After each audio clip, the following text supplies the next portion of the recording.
क्रांतिकारी जय भीम सभी साथियों को। मान्यवर कांशीराम का जन्म 15 मार्च 1934 को पंजाब के रोपड़ जनपद में खवासपुर गांव में एक रामदसिया चमार परिवार में हुआ था। आदर वंश लोग उन्हें साहब या मान्यवर कहते थे। कांशीराम की शुरुआती शिक्षा साक्षी प्राथमिक शाला मिलकपुर पंजाब में हुई। उस जमाने में अधिकांश दलित विद्यार्थी की तरह उन्हें भी अपने अध्यापकों के हाथों में भेदभाव का शिकार होना पड़ा। दलित विद्यार्थियों को एक अलग मटके से पानी पीना पड़ता था। जातिगत भेदभाव की तरह तरह की मुसीबतों का मुकाबला करते हुए उन्होंने पढ़ाई में सफलता प्राप्त की और सन 1956 में रोपड़ के सरकारी कॉलेज में बीएससी की डिग्री हासिल की। भेदभाव की इन घटनाओं से कांशीराम साहब काफ़ी आहत होते थे। यही वजह रही कि उन्होंने बम्बई के नज़दीकी पूना में एक ऑर्डिनेंस फैक्ट्री में नौकरी कर ली, लेकिन यहीं उनके ऑफिस के साथ काम करने वाले साथी वर्ग के कर्मचारी दीना भाना के साथ घटी एक घटना ने कांशीराम के जीवन की दिशा बदल दी। असल में दीना भाना ऑर्डिनेंस फैक्ट्री के अधिकारियों से अम्बेडकर जयंती के दिन छुट्टी मांग रहे थे। दीना भाना ने इनके खिलाफ आवाज़ उठाई, जिस पर कंपनी के अधिकारियों ने उन्हें मना कर दिया। दीना भाना के दलित समाज के होने की वजह से कांशीराम जी का उनसे जुड़ाव था, जिसकी वजह से वे दीना भाना के पक्ष में खड़े हो गए। हालांकि तब कांशीराम जी डॉक्टर अम्बेडकर और उनके मिशन से नहीं जुड़े थे, इसलिए उनके मन में एक बात खटक रही थी कि आखिर क्यों डॉक्टर अम्बेडकर की।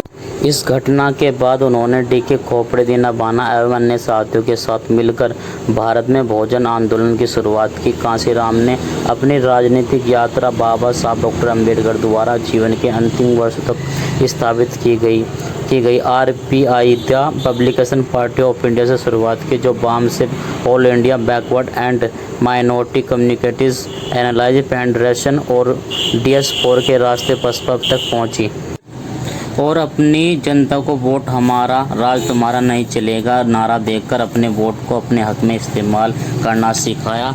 और नारा जिसकी जितनी संख्या भारी उसकी उतनी भागीदारी।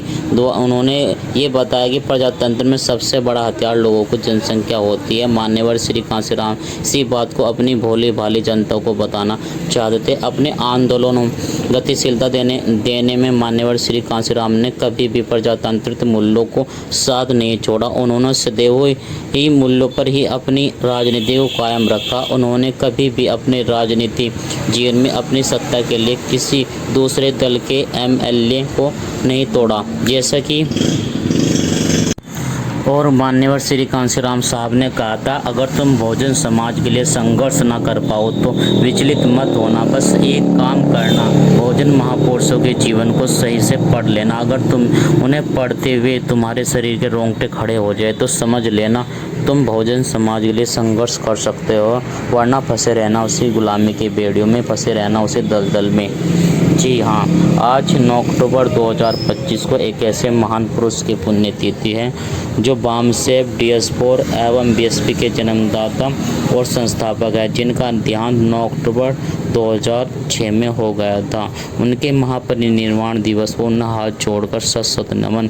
कभी मत भूलना ऐसे महान इंसान को, क्योंकि ये वही इंसान है जब बाबा साहब डॉक्टर भीमराव अम्बेडकर जी का मिशन वहीं पर रुक गया था।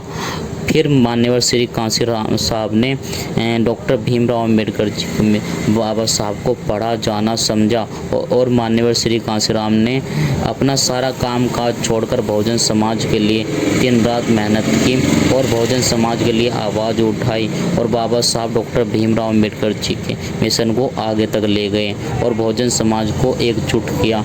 और मान्यवर श्री कांशीराम साहब ने 14 अप्रैल 1984 को बहुजन समाज पार्टी का गठन किया।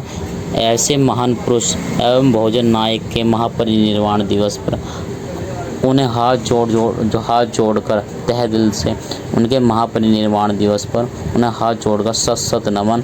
आप हमेशा हमारे यादों में रहेंगे। जय भीम, जय संविधान। बाबा साहब डॉक्टर भीमराव अम्बेडकर जी अमर रहे। माननीय श्री कांशीराम